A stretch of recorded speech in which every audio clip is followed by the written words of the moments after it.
Hi అండి, ఇవాళ నేను పల్లీల పచ్చడి చేస్తున్నాను.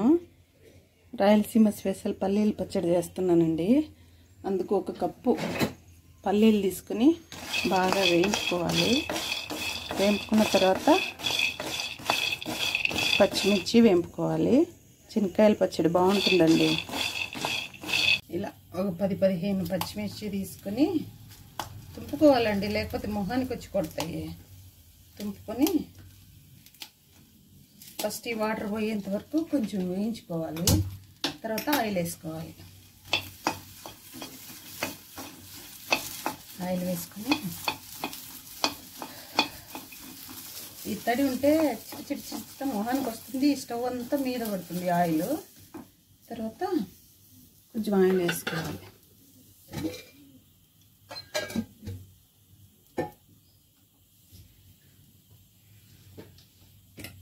కొంచెం ఆయిల్ వేసుకోవాలి.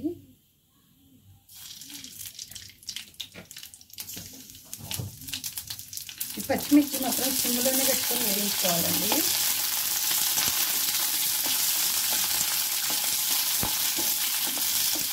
వేయించిన తర్వాత తీస్తా. ఇలా వేగిన తర్వాత తీసేసుకోవాలి. బౌల్లోకి తీసేసుకొని ప్లేట్లోకి తీసుకున్నాము.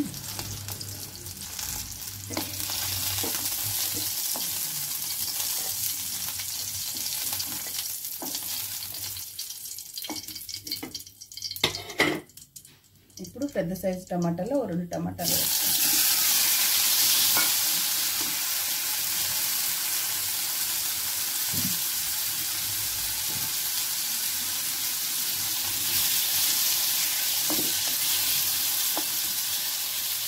తీసుకొని మరి కొంచెం ఆయిల్ వేసుకోవాలి. ఆయిల్లోనే మగ్గాలి. ఆయిల్లో మగ్గితే మంచి టేస్ట్ వస్తుంది పచ్చడి. ఫ్రై సంగతి లేకుంటుందండి, ఏం టేస్ట్లే. కొంచెం పసుపు వేసుకోవాలి. కొంచెం పసుపు లేకపోయినా పర్లేదు, కానీ వేసుకుంటే ఇలా టమాటా అంతా మగ్గిన తర్వాత పచ్చడి మిక్సీకి వేసుకుందాం.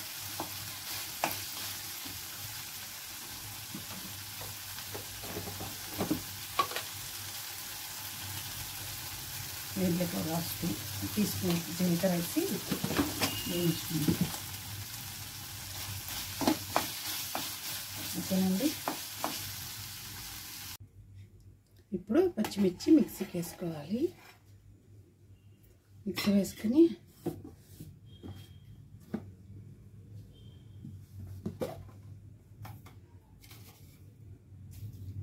కొంచెం టేస్ట్కి తగ్గ సాల్ట్ వేసుకోవాలి. తర్వాత నేను కచ్చపచ్చ పొట్టు తీసుకున్నానండి. ఎక్కువ తీసుకోకుండా, మరీ తీసుకోకుండా వేస్తే బాగోదు. ఇలా సగం. ఇవి మా పిల్లలకి సాయంకాలం స్నాక్స్. ఇలా మిక్సీ వేసుకోవాలండి.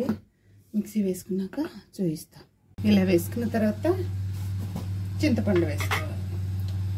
నేను చింతపండు గుజ్జు తీసి మిక్సీకి పెట్టుకుంటానండి.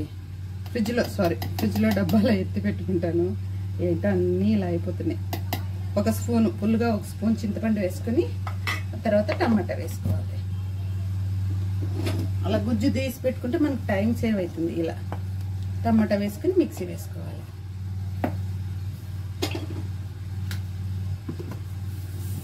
వేసుకున్నాక చూపిస్తా. ఇలా మిక్సీకి వేసుకున్న తర్వాత కొంచెం మనం వాటర్ వేసుకోవాలి. గట్టిగా తినలేము, కొంచెం వాటర్ వేసుకోవాలి.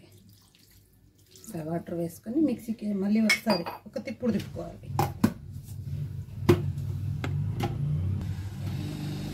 ఇప్పుడు పచ్చడి రెడీ.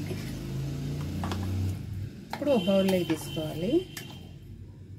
చూడండి ఎంత టేస్టీగా ఉందో. చూస్తుంటేనే నోరు ఊరిపోతుంది. రాయలసీమ స్పెషల్ శనక్కాయల పచ్చడి. ఓకేనండి. దీంట్లో ఇప్పుడు పచ్చి ఉల్లిపాయలు వేసుకోవాలి. ఇప్పుడు ఒక పెద్ద సైజు ఉల్లిపాయ వేసుకుని కలుపుకోవాలి. కలుపుకున్న తర్వాత పోపు పెట్టుకోవాలి. ఆహా, ఏమి స్మెల్ వస్తుంది. నోట్లో వేసుకుంటే కరిగిపోతుంది పచ్చడి. ఎంత స్మెల్ వస్తుందో.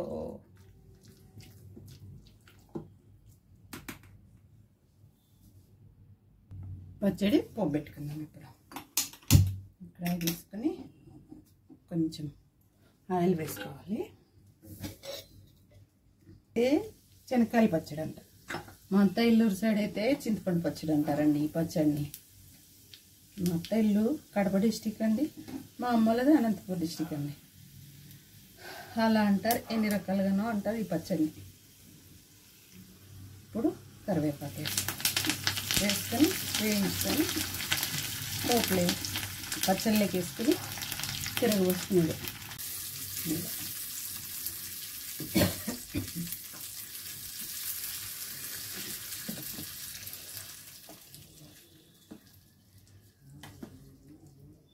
గుమగుమలాడే పచ్చడి రెడీ.